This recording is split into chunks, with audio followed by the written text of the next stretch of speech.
we can genuinely listen to the voices of survivors who speak and speak loudly, but are often not heard, either because we miss it or because we are actively covering our ears. But do we create environments? Do we create a culture within our church where survivors feel empowered and safe to step forward and share their experience?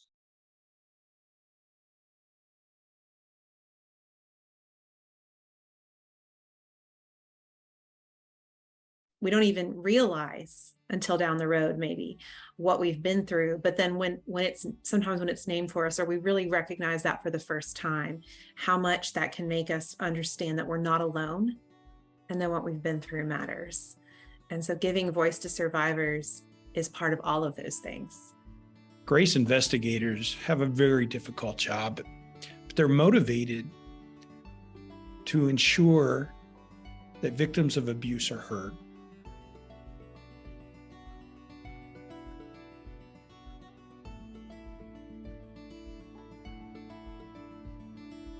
And I'm also grateful for those churches that are willing to say, hey, I need help. We need help. We want to change the culture here so that we respond well when difficult things come forward. And we want to change the culture so that our children don't have to experience abuse. They don't have to go through the trauma, because there have been loving adults and people around them that have said, this stops here. She grew up in a church where there was no such thing as child protection policies that would protect her from this particular predator. She grew up in a church where there was never a sermon, there was never a Bible study, there was never any conversation about abuse. And so she was left with the idea, if it's so unimportant to the church, then somehow I must be the guilty party. I must be the sinful person when this person touches me. She did not know the huge gulf between sinning and being the victim of sin. Safeguarding is also about interruption. Prevention is about interruption. A church calls us after a training and says, well, we have this volunteer who's showing a pattern of crossing boundaries with students in the ministry. What should we do? And we say, what do you think you should do? And they say, well, given this pattern of behavior that's concerning, we don't think this person's a good fit to work with students. We say, yeah, we don't either. We agree. What are you going to do about it?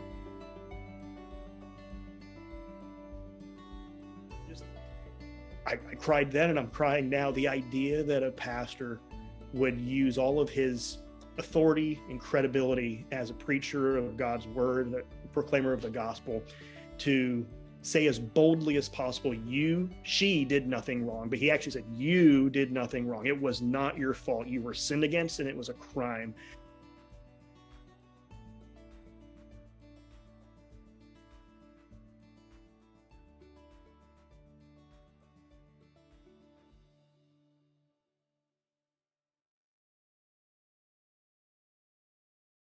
Welcome, everyone. Thank you so much for joining us this evening for the Grace Interrupt the Pattern Kickstart event.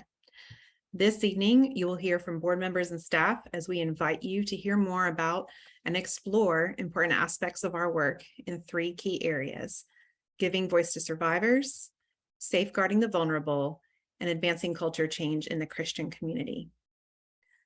Our goal for the next 3 weeks is to raise $120,000, which will allow Grace to grow our capacity to offer our important work. My name is Laura Teen. I am the board chair of Grace, and I'm hailing to you this evening from South Carolina.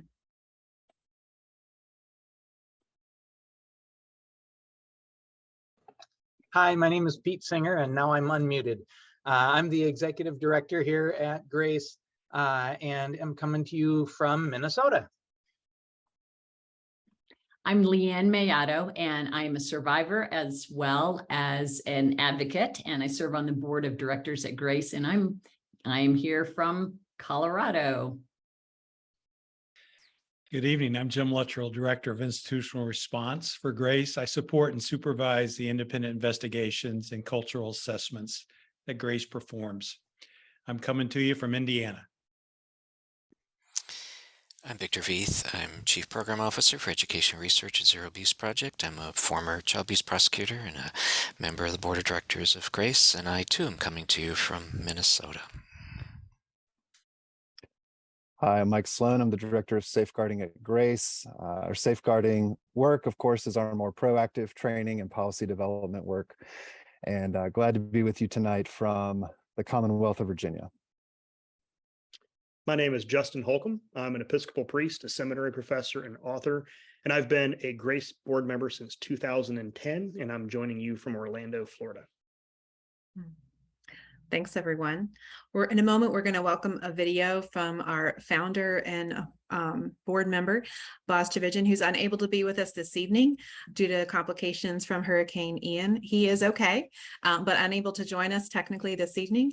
So in a moment, he's going to share with us, but just to give you a brief outline of the evening, we're going to take a few minutes, and each person here is going to share a story from their own experience or from the work of Grace that highlights one of these three key areas: giving voice, safeguarding the vulnerable, and advancing culture change. So first up, we have Boz, who's going to join us by video. It is a little bit choppy, so do bear with us, but the audio is pretty clear. So we welcome Boz in spirit to talk with us a little bit more about giving voice. Hi, my name is Boz Chividjian. I am on the board of Grace, and I'm one of the founders of Grace. And I've just been so humbled and privileged to be a part of this movement. I don't like calling it really an organization because it's more than that, of men and women who are dedicating themselves to addressing the horrors of abuse within faith communities. You know, one of the things that abuse does to a victim is it takes power and control away from them. The abuser who abuses, whether it's a child or an adult, who abuses sexually, physically, even emotionally abuses that person, takes power away from them, because the abuser is either somebody who's physically stronger or is somebody who has a greater degree of power and authority over that person, and they exploit that power and authority, whether it's physical or emotional or spiritual, over that person. And in doing that, they take power away from that victim. And as a result of taking power away from that victim loses control. And that is profoundly damaging in the life of anybody, let alone somebody who's been sexually victimized. And so one of the things that is so important to healing for survivors is, how do we reclaim that power? How do we reclaim that control?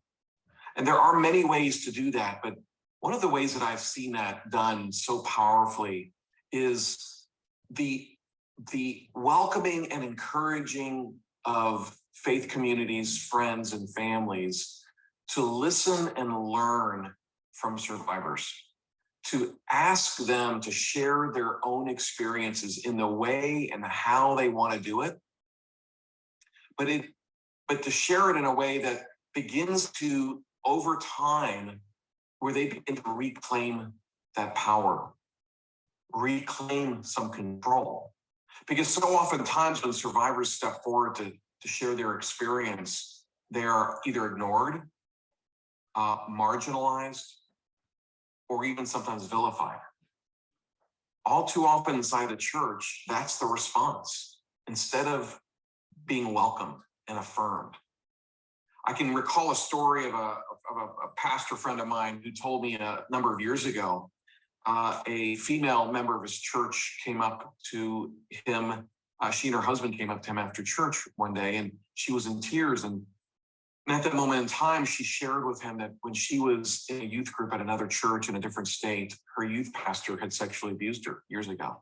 And she was finally being able to share this. And she was really nervous about stepping forward and sharing this profoundly painful part of her life to a pastor. It was probably one of the most vulnerable moments of her life, because she didn't know how that pastor was going to respond. And you know, what the pastor did do is he listened. He not only listened, but affirmed her as she was speaking. But he didn't just listen and affirm, he learned from what she was saying. Because he learned from what she was saying by doing something as a result of her sharing. He took action as a result of her stepping forward and sharing her own painful experience. What did he do? This pastor, within a week, he and an elder of the church found out where that offending youth pastor was now serving. They got on a plane. They flew to that state. They met with the offender's senior pastor, told him what had happened to the person in their congregation years earlier, and then they confronted the offender himself. Ultimately, initially there was defensiveness of the senior pastor, but ultimately the offending youth pastor was terminated from his position at that church. And he said, Boz, I'll never forget when I got back to church the next week and she and her husband learned what he did that previous week in confronting the offender, which resulted in his termination.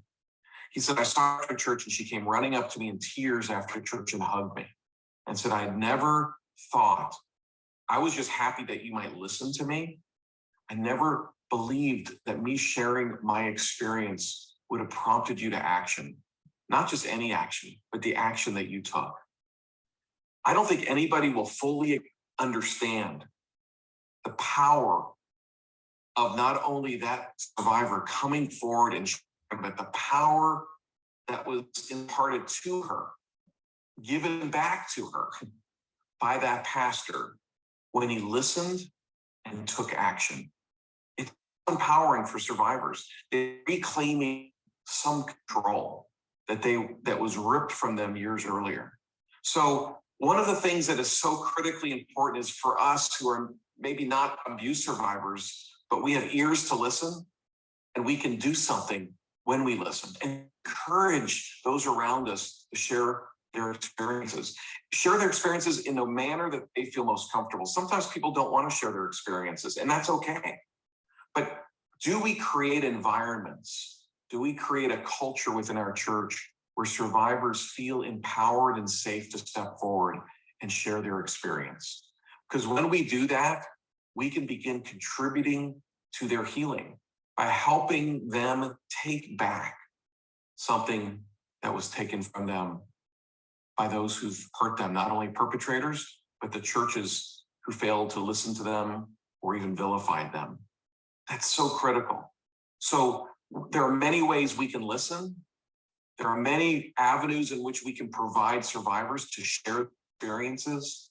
Let's start by doing just that, thinking of how to create those environments and cultures so survivors can once again step out of the shadows, feeling safe, knowing that they're stepping into a place that they will be loved, affirmed, listened to, so that they can begin the long process of healing and reclaiming what was taken from them. Thank you.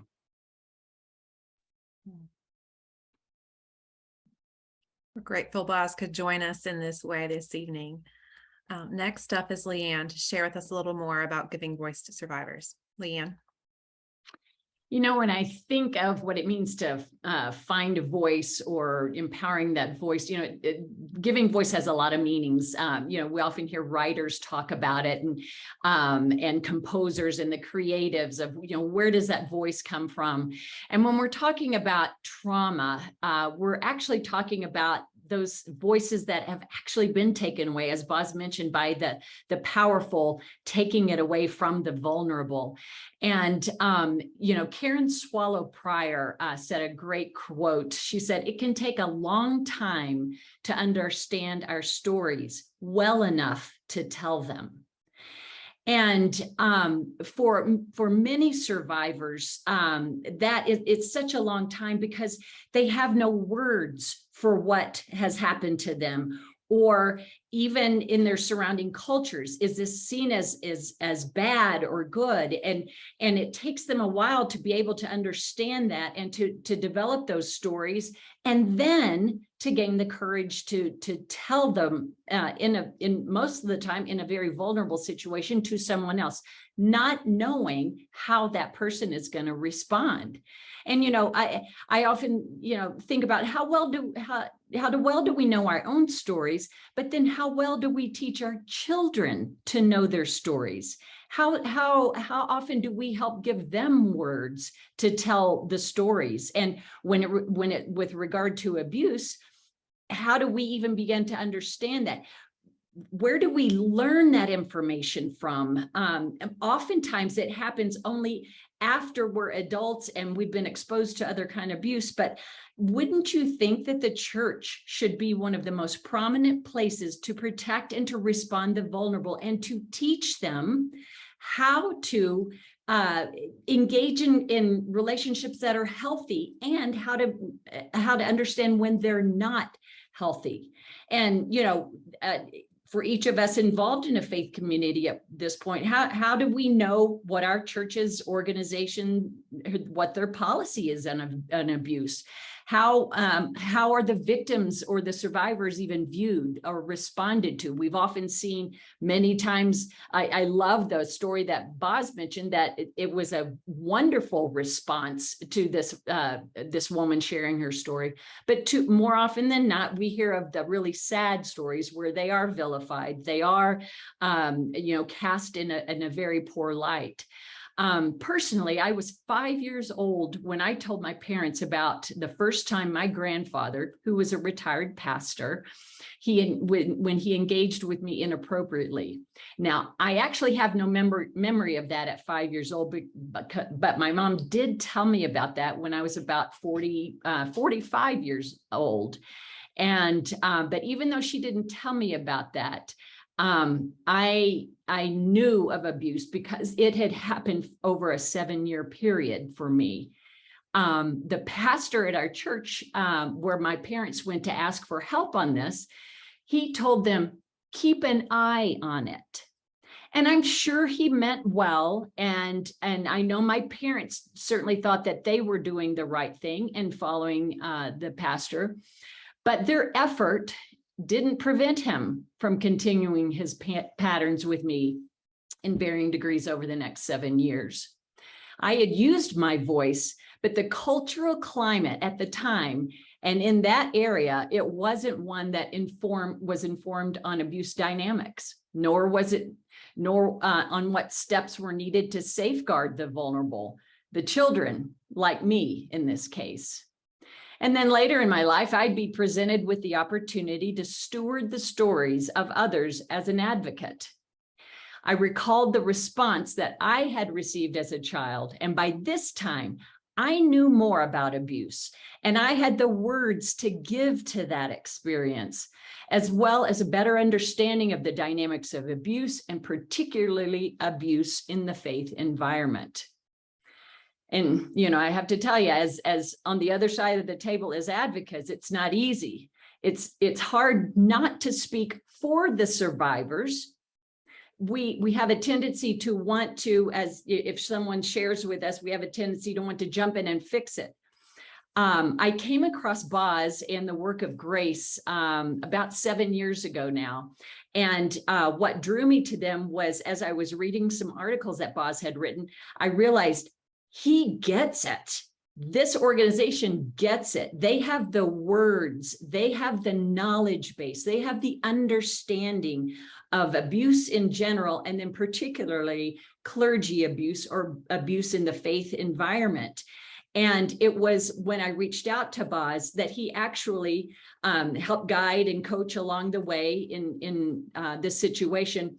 One of the key things that he had said to me was, we need for them to be empowered to speak for themselves. It's not, it's their journey that they have to walk. And I can walk alongside them. I can encourage them. I can empower them. And these are the aspects of being an advocate that I had to learn, that I had to grow in my understanding of it. But it was grace and my engagement with grace that I began to understand.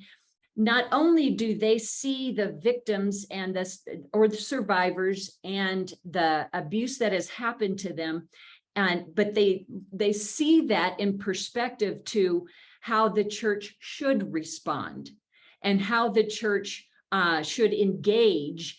And they come alongside churches to do assessments on, what are your policies now? How are you doing things? How are you, how are the vulnerable being exposed in your environments? And helping and assisting in the situations where the victims come forward. But what I also love about Grace is that they're on the prevention side of things too. They want to help churches get engaged in creating systems and environments and changing the culture so that kids aren't being put at risk, that adults aren't being put at risk. And so, it's the whole gamut of the perspective on this that Grace comes alongside and helps to empower. And I'm so grateful to Grace for their work and for the individuals that you see here, and then all of those who are on staff and all those who are involved. And I'm also grateful for those churches that are willing to say, hey, I need help. We need help. We want to change the culture here so that we respond well when difficult things come forward. And we want to change the culture so that our children don't have to experience abuse. They don't have to go through the trauma because there have been loving adults and people around them that have said, this stops here. And we want to make a change. And so I am grateful to be a part of this organization. Thank you so much, Leanne. In both what you and Boz have shared, we're just hearing so much about the importance of empowering others in honoring their stories and their process of sharing their stories, and that it can take time, right? As well as just how helpful and how helpful it can be for someone to put words to our experiences so that for the first time, when we understand, because a church has done safeguarding or because culture is changing, we can understand that our experiences mean something. And oftentimes, abuse and trauma can feel so isolating. And especially, I love that Karen Swallow Prior quote you shared, because it really speaks to how we don't even realize until down the road, maybe, what we've been through. But then when it's named for us, or we really recognize that for the first time, how much that can make us understand that we're not alone and that what we've been through matters. And so giving voice to survivors is part of all of those things. So just thank you so much, Leanne, and to Boz, for sharing with us. We're also here to hear from Jim, our Director of Institutional Response at Grace, who's going to share with us a story about how the work of Grace directly engages in giving voice to survivors. Welcome, Jim. Thank you, Laura. For 37 years, I was a prosecutor, focusing much of my work on child abuse. Years ago, at a child molest trial, I escorted the victim from the witness waiting room down the hallway into the courtroom, up to the front to the witness stand. And as I turned to return to my table to begin the questioning of her, I saw the gallery filled with people. And I saw them from her perspective, the victim's perspective. They were mostly all people from her church. And they had packed the courtroom. And I saw them, well, I knew what she knew, that nearly every one of those individuals was not there to support her. They were there to support the accused, her mother's boyfriend. At the time, my focus was on the jury. I wanted the jurors to find the true facts, find the truth, find it compelling, do so, and in doing so, apply justice under the law. That was their job. Only later did I ponder the question, what was the church's job? At Grace, our investigators give voice to the victims and survivors of abuse by listening. We only speak to help remove obstacles to disclosure, to better understand and to clarify, and then telling honestly and faithfully the victim's story. We primarily tell it to the church. We stand in the gap to hear, clarify, and then communicate the victim's story. And it's essential that first, the victims are heard. Second, that the church identifies and names the abuse, clearly calling it out. And finally, the church must humbly address the past, meet the needs of the present, and prevent abuse and the mishandling of abuse in the future. Grace investigators have a very difficult job, but they're motivated to ensure that victims of abuse are heard. With backgrounds in law enforcement, law, social work, journalism, Christian ministry, our investigators are committed to finding the truth in a trauma-informed way and reporting that truth to the institutions of people who need to hear. They are inspired by the courage and trust of the vulnerable people who spoke up and told their stories. Like many county seats around Indiana, my town has its courthouse in the middle of the town square. It's a bit of a broken down old building. Before it was damaged by a fire, the courthouse used to have a dome on top. And on top of the dome was a statue of Lady Justice, a symbol of the pursuit of truth and justice and the vindication of wrongs. I would challenge jurors in my cases to personify Lady Justice, to be women and men of justice. The men and women in our faith communities have an even more compelling person to follow and emulate than Lady Justice, our Lord and Savior Jesus Christ, the Good Shepherd who protects his sheep, who warns us of wolves and sheep's clothing, and who commanded us to protect and comfort the weak and vulnerable. It is truly an honor to be the voice and to give voice to victims of abuse. Thank you. Thank you, Jim. As you were talking, I was thinking about two things.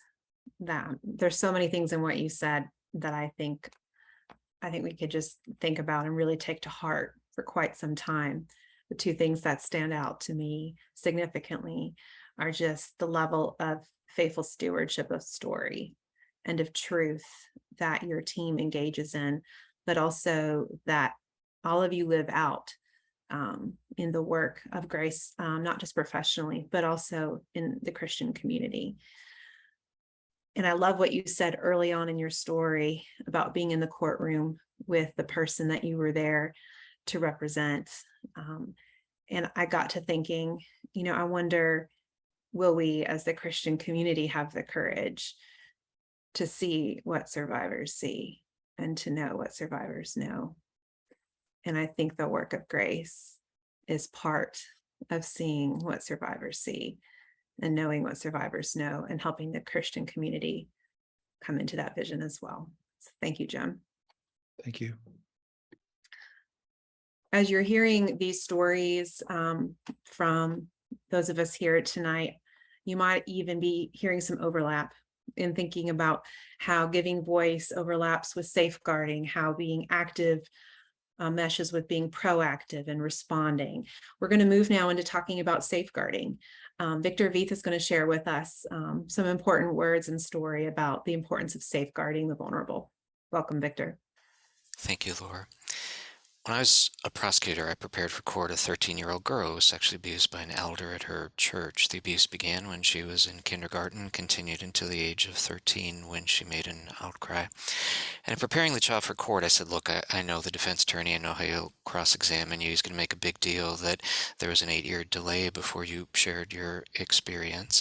I said, I'm going to object vigorously to that line of questioning, but I think the judge is going to let him get away with it. And if the judge allows him to go down that path, I said, on redirect, I'm just going to ask you one question. I'll ask you to tell the jury in your own words why it was so difficult to talk about it. And she looked at me and said, well, Victor, I couldn't talk about it because I'm a Christian. I said, tell me about that. And she said, look, my family is very religious. We go to church every week. We do Bible study every day. We're constantly engaged in prayer. And the only thing I ever heard from the church about sexual contact was that if it's outside of marriage, it's sinful. And she said, when this man touched me, sometimes my body betrayed me, sometimes I had a biological reaction. He was really good at pointing that out and convincing me that if I ever told anyone in my family or in the church, I would be condemned.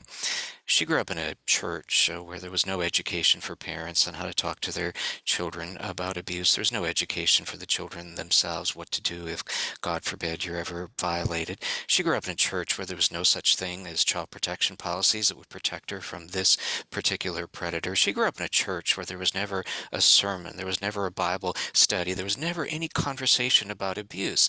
And so she was left with the idea, if it's so unimportant to the church, then somehow I must be the guilty party. I must be the sinful person when this person touches me. She did not know the huge gulf between sinning and being the victim of sin. That is why it's so critical to engage churches, to engage them in education, to engage them in policy development, and to engage them in theological reform. Laura? Thank you, Victor.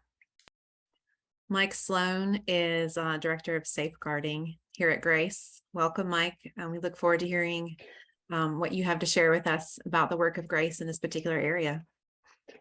Thanks, Laura. Really good to be with you all. Grace's mission, our very simple mission, is to educate and empower churches to recognize, prevent, and respond to abuse. Safeguarding is all about empowerment.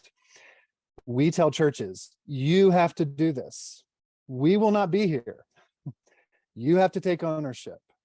So much of safeguarding, so much prevention is not a single dramatic story, but it happens in a variety of simple ways, faithful ways, day after day. Prevention, safeguarding is not just one thing. And in our safeguarding work, we see stories of prevention unfolding in churches all over. And that's what our safeguarding work, in our safeguarding work, we have a real privilege to see that unfolding at churches all around the country. Prevention is not just one thing. Safeguarding is not just one thing. Safeguarding is deterrence. It's naming abuse properly. It's saying in our policy, no one, unless it's your own child, is alone with a child in an isolated area. In our policy, we have protocols to seek accountability. And in those protocols, we incorporate those as needed who have independence and expertise to help us hold people accountable. And we have policies, and we get to see stories where policies are implemented that says anyone who holds power in our church and abuses that power will not hold power in our church again. Those are stories we see all the time, stories of deterrence. Prevention, safeguarding is deterrence. Prevention is also education and positive reinforcement. It's reading Justin and Lindsay Holcomb's book, God Made All of Me, to the kids, and educating them about healthy boundaries and healthy touch and safe touch and unsafe touch, and socializing kids into respect. And this is how you should be treated by adults. This is how older kids should be treating you. This is how you should, by the way, also be treating your peers and also be treating younger kids. This is pastors preaching sermons. We see stories of pastors preaching sermons saying God cares deeply about the vulnerable. God stands against abuse of power. God is a refuge for those who are oppressed and abused. Jesus cares that our church here is a place of safety and respect. We have the privilege of seeing stories all around the country, stories like that, stories of education and positive reinforcement. Safeguarding is also about interruption. Prevention is about interruption. A church calls us after a training and says, well, we have this volunteer who's showing a pattern of crossing boundaries with students in the ministry. What should we do? And we say, what do you think you should do? And they say, well, given this pattern of behavior that's concerning, we don't think this person's a good fit to work with students. We say, yeah, we don't either. We agree. What are you going to do about it? Or a church reaches out to us and says, well, we have someone in our church who crosses boundaries, and it's in the foyer after church, and this person doesn't work with our student ministry or serve in the kids ministry. And because they don't, there's not really anything we can do about it, can we? And we say, well, actually you can. Actually, you must do something about this. And you need to reinforce a boundary with that person and say he is not to initiate that contact with that minor. And if they get angry with you, that's okay. You can handle it. You handle it as a team. You're adults. You can handle it. Prevention is interruption. And then the last example I'll just give briefly is prevention is remaining vigilant to threats. You know, churches reach out to us and say, well, we've got this known offender who's reached out to our church. What do we do with this person? We're not sure what safeguards are recommended. And through a process with our help, they check public records and realize, oh, he's still lying to us about what he's actually done. And that is the very most clear, obvious evidence you have that this person is still very much a present danger to others. So prevention, of course, is stopping abusers from having further opportunities and access. Prevention's being wise as a serpent and remaining vigilant. In our work, my colleagues and I, we have the honor of seeing these types of stories every week in our safeguarding work. Prevention's hard. Prevention takes everyone working together. The most dedicated pastor or children's director or volunteer or parent in the end is just one person. Churches need training for everyone, not just kids and volunteers, not just staff. Everyone. Churches need policies that apply to everyone, not just for kids' worship hour or Sunday school hour, but for where most abuse occurs, which is in unstructured times and in homes. So much of the work of prevention we can't put into a dramatic story, but moment by moment, day by day, it matters. Most abusers are known in the communities where they abuse. They walk right in the front door, everyone knows them, and they walk out the front door. And that's true in our churches. Abusers hide their true intentions, their true selves. So it takes all of us, because everyone counts. Everyone matters. Every child, every adult, every single person. We work with a church that decided to start a new ministry at their church, that it would involve kids from the community in their church. One of the pastors shared with me the attitude he noticed immediately on the team who were starting the ministry. He said the team was excited to take all of the safeguarding lessons they were applying from their training with Grace and the policy work they were doing with Grace and apply them in this new ministry. They welcomed it as an opportunity to do what God wanted them to do.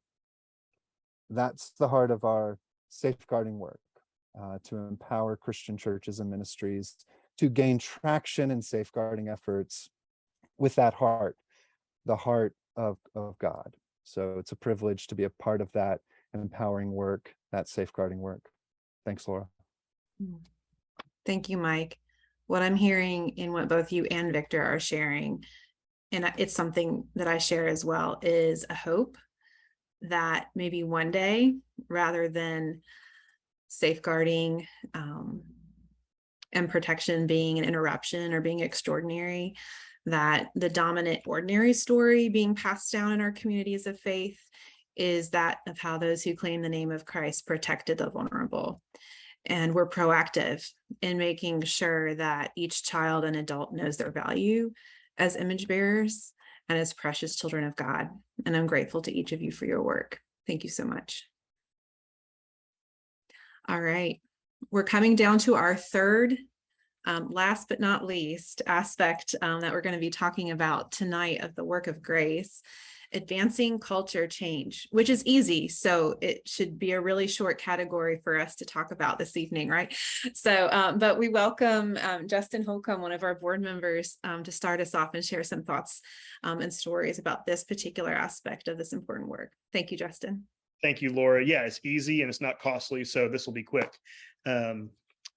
Actually, obviously, it's the opposite. About 5 years ago, a local pastor met with me to discuss an abuse case in their church. A father had allegedly, and he found out actually, abused a teenage daughter, his own teenage daughter. The father abused his own teenage daughter, and she took the risk of trusting a pastor, and she trusted and assumed the best about pastors. She trusted this pastor who was sitting in front of me. He's a godly man who knew the basics of how to respond well, and he did. The father was, however, well known and beloved, and he was a lay leader in the church, also a big giver. And the elder board assumed the best about this father when they heard the report. They assumed that this teenage young lady was looking for attention. She was probably looking for her father's attention because he was so busy working so hard to provide for the family. So they had the worst intentions of her, the best intentions of this father, this man in the church. But this one pastor who was sitting in my office listened very well to this teenage young woman. He got the authorities involved, supported her while they talked to her, explained what would likely be happening, and he let the experts do their work instead of cluttering it all up with trying to hyper-spiritualize the confrontation against this father. And he and a few others in the church rallied around this young lady during this very difficult time.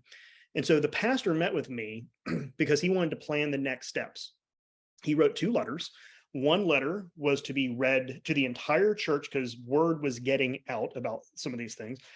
And he wanted to write a letter to the survivor and one to the father. The young woman had given permission for this letter to be read publicly. She actually liked it because she got to hear, and she wanted the church to hear, this beautiful letter. The pastor leaned in to his authority as a pastor to be a voice of hope and healing, but also sorrow. I remember this pastor reading me the letter. I cried then and I'm crying now. The idea that a pastor would use all of his authority and credibility as a preacher of God's word, a proclaimer of the gospel, to say as boldly as possible, she did nothing wrong. But he actually said, you did nothing wrong. It was not your fault. You were sinned against and it was a crime. And we're here to support you in whatever ways we can. It was a spectacularly beautiful letter. I actually read that letter when I teach courses on this to seminary students because it's such a good example. The other letter to the abusive father caused division because it simply told the truth. And it was going to be read publicly because it was a church discipline case about the sins and crimes he committed and for which he had never repented, but tried to explain away. And the other elders on the board, except for this one, resigned. They resigned because they were against it being read publicly, and they were hoping that this flex move would cause that letter to not be read, even though they knew their beloved friend was guilty of all the crimes that that daughter alleged, and some new ones that the investigators found out. And I'm telling this story because I admire that pastor. He listened well. He responded with integrity, especially when it was very costly. He rallied support from for the survivor, and she ended up telling her story of support, and word got out that this was a safe place to be, and the pastor will take care of you, and the lay leaders will rally around you. And then the church leaders began reading books about this issue. They started inviting people to do trainings on abuse and practical issues. They went to conferences. They realized where they didn't know certain things, and they went for it. They ran with it. Years later, after doing the hard work of culture change, they have a new elder board, and they are known in the community for being a safe community and a place where survivors can go and be cared for well. That's their reputation now. And that doesn't come overnight, but it did come quickly when they got things rolling. And now they host trainings for other churches to be a safe community regarding abuse. They're helping new leaders be developed with this kind of DNA of how important culture change and culture maintenance is. And they're helping church planters to have this training. So when they're going out and planting new churches, they're planted in healthy soil as opposed to dangerous soil. So here you are with one leader who was a godly advocate in his long-suffering ministry, turned the culture with those lay leaders around for that church to be a light in the darkness, and a church that I am grateful to have in the same city where I serve as a pastor. So culture change matters because it aligns itself, it aligns the church with God's compassionate heart for survivors. And providing hope and healing for survivors is exactly where God is at work today. Thank you so much, Justin. I loved hearing about the faithfulness of choosing this important work in the face of so many obstacles, and just knowing it won't be easy, but choosing the right thing anyway, right? Which is such a huge part of leadership and what we need in the Christian community to be a part of this culture change. Thank you so much.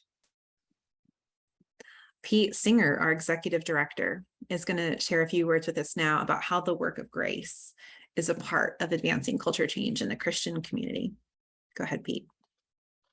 Thanks, Laura, and thanks everyone for the really powerful stories and examples that you gave tonight. I think they all really illustrate that this isn't a quick thing, that this is a long-term work. It's a marathon. The fact of the matter is that to not act also is long-term, but it's long-term in the harm and it's long-term in the damage that it causes spiritually, emotionally, physically, in so many different ways. And so we must act. We have to do something about this.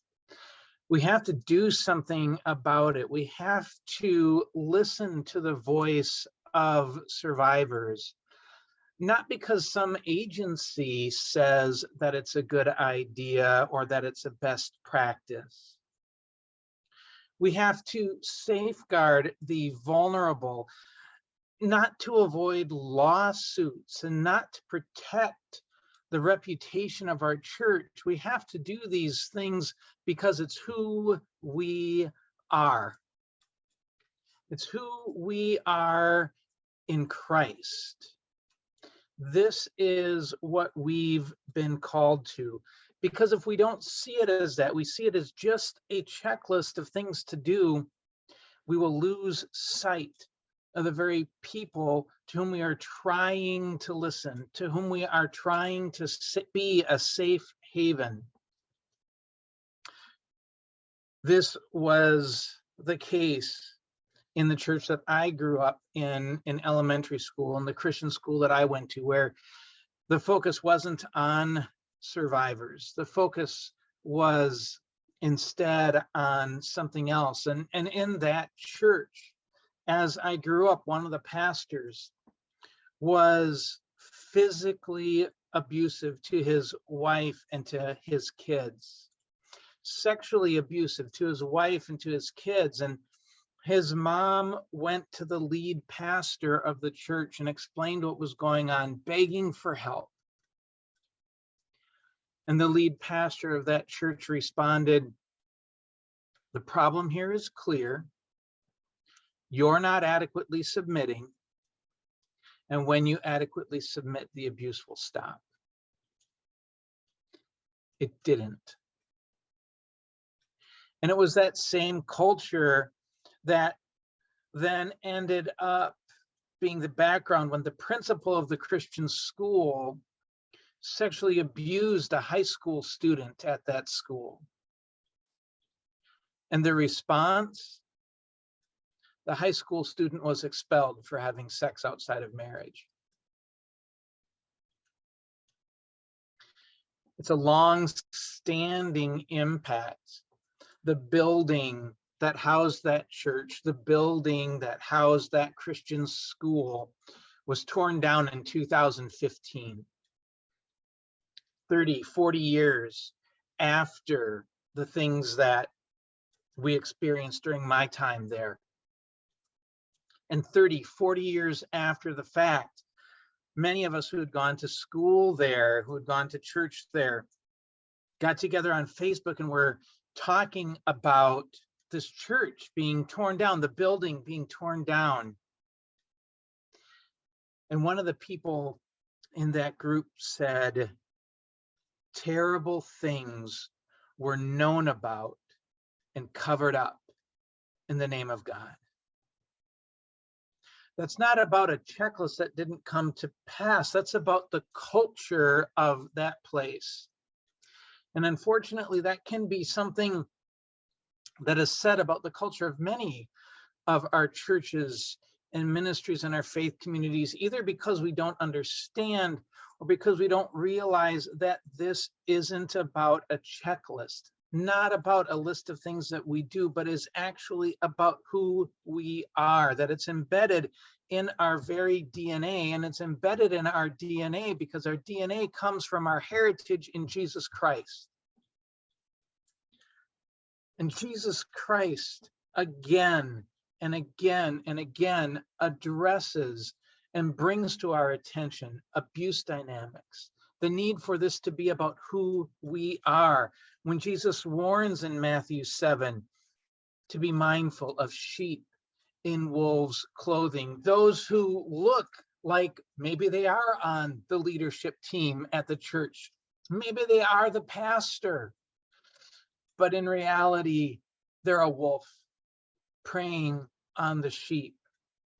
And we must have a culture that can recognize that and act on that. A culture based on scripture that again and again warns about the allure of power and our tendency as humans to side with power, to side with those who have power and to forget and forsake those who have been hurt, those who are vulnerable. Even though God again and again says, like he does in Psalm 9, that he will not forget those who are oppressed and instead will be their stronghold. It's not because somebody says to do it, it's because Jesus cries out about it. Jesus cries out against those who would harm children, giving perhaps his strongest condemnation, saying, for those of you who would hurt kids, it is better for you that a huge stone be tied around your neck and that you are thrown into the sea. Do our church cultures reflect that? Do our church cultures reflect Jesus' words as he condemns the scribes and the Pharisees who make long prayers but take advantage of widows and the fatherless? That is what our church culture must reflect, not because somebody says to do it, but because it is rooted in our very DNA as those who have new life in Christ. And it is only when we realize that this is about who we are, that this is about our culture as believers, our values as believers, that we can begin a path towards real change in our culture, so that we can truly do the safeguarding that we need to do, so that we can genuinely listen to the voices of survivors who speak and speak loudly, but are often not heard, either because we miss it or because we are actively covering our ears. And our culture must no longer do that. We need a culture that reflects this, because when we create a culture that reflects this heart of God, we get a response like I've heard from multiple survivors who've intersected with Grace that have gone so far as to say, Grace is my church home. Because they've seen in Grace a church, a group of believers that reflects the heart of God towards survivors. That heart can be your church's heart too. That heart can lead your church to be the one that survivors say, that's my church home.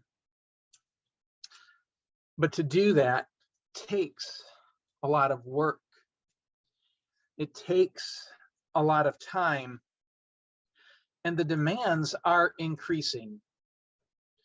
I am encouraged because I believe that the demands are increasing because more people are seeing this need. More people are recognizing that our culture has to change, that we must do something about this because of who we are.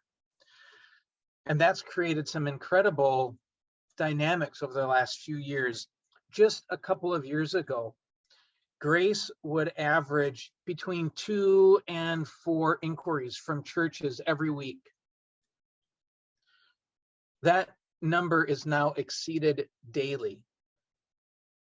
We are now more than 2 to 4 inquiries every single day. And as a result of that, we've moved from where we were a couple of years ago when we were doing between 2 and 4 investigations a year to where now we are doing 15 to 20 investigations of abuse every year. And it's prompted us moving from where a few years ago, we were thrilled that 100 churches reached out to us, to last year in 2021, over 500. And this year is going to dwarf even that. And then in the midst of this, last year, you joined with us for the Every Church Empowered campaign that we had. A campaign designed around raising funds for churches who might otherwise not be able to afford connecting with Grace for this important, essential work of hearing the voice of survivors, safeguarding the vulnerable, and advancing culture change. And last year, you gave over $100,000 towards that.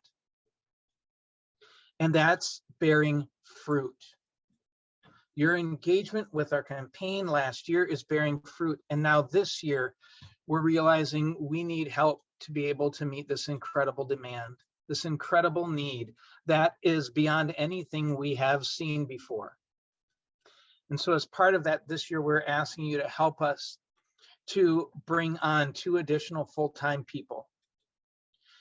It's essential that as we bring on those 2 new people, that they are grounded in an understanding of not just who Grace is, but who Christ is when it comes to an understanding of abuse, who are grounded in the skills and the empathy and the sensitivity and awareness and understanding that is necessary to work effectively both in prevention and real-time consultation and in the investigations that follow. And that is going to take a lot. It's going to take months of mentoring before a person is ready to enter into this work. But we know that with your help this year for our campaign, we'll be able to bring on those 2 full-time people to join us in this work, to help us as we try and help churches listen to the voice of survivors, safeguard the vulnerable, and advance true cultural change. Thank you so much, Pete. In what you were saying, as well as what Justin was saying, I was hearing so much about the importance of being proactive and intentional and patient in the process of culture change, that it's not a quick fix and a shortcut to a process. It takes time and it takes faithfulness. And so thank you both for being a part of inviting those who are watching this evening and those supporters of Grace and those who will be supporters of Grace into that faithfulness with us.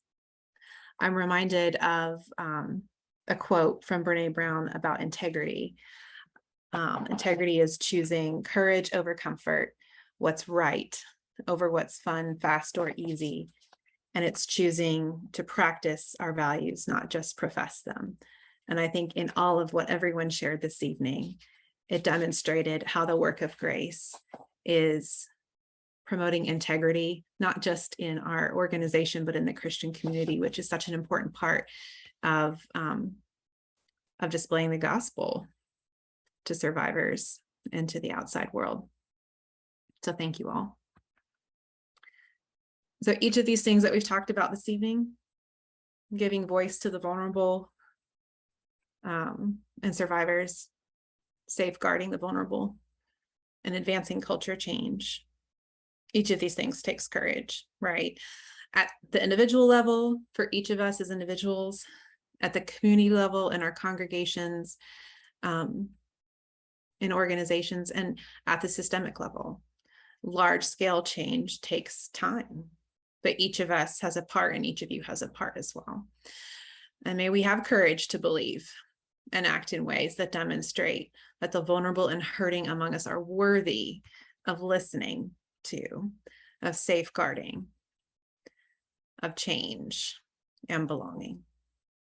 This event this evening that we've all been a part of will be posted on our social media and YouTube page, so be on the lookout for that. If you've missed part of it or would like to share it with your friends and connections, here's how you can get involved. Zane is going to be posting a link where you can click on there and very easily give toward the work of grace. You can also set up your own peer-to-peer fundraiser. If you are a supporter of Grace and want to get involved and invite your friends and your connections and your family to be a part of supporting this work as well, Zane will offer a link for us to be able to do that. You can also tune in to our fall fundraiser keynote speaker, Dr. Phil Monroe, on October 10th at 8 p.m. Eastern Standard Time, who will share with us, along with a survivor who will share their story. And we invite you and others to join you, so feel free to invite others to join you for that as well. Ultimately, there are no shortcuts or short-term solutions to this important, sacred work, but it's here and now in front of us, and we are here for the long haul. It takes courage, audacity, and hope, and your financial support of Grace, no matter how much, makes you a part of interrupting the pattern, to give a voice, to safeguard the vulnerable, and advance culture change. Will you join us in creating safe and compassionate communities of faith for others? I offer you this benediction as we go. I read it last year and I love it so much, I'm going to read it again. Especially to those of you who are tuning in, who are hurting, who are wounded, and who wonder if anyone cares. The thing is, you have always, always, always been worthy of love and care. The audacity of trauma is how it makes us believe that's not true. But may all your hurting parts of yourself be gathered up in tenderness, and may your healing come. On behalf of the Board of Directors and staff of Grace, I say thank you and good night.